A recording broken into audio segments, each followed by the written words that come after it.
buzzer che suona nel momento in cui rileva un movimento o un rumore.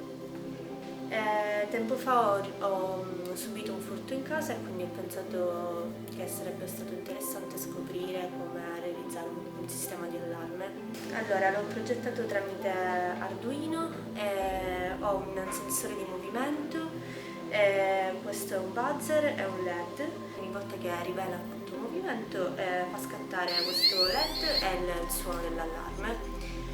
Inoltre è collegato a una pagina web e si può quindi controllare a distanza. Abbiamo il comando on-off e direttamente dal cellulare dunque posso controllare l'allarme. Sarebbe interessante poter aggiungere una webcam al dispositivo in modo da poter vedere anche cosa succede in casa.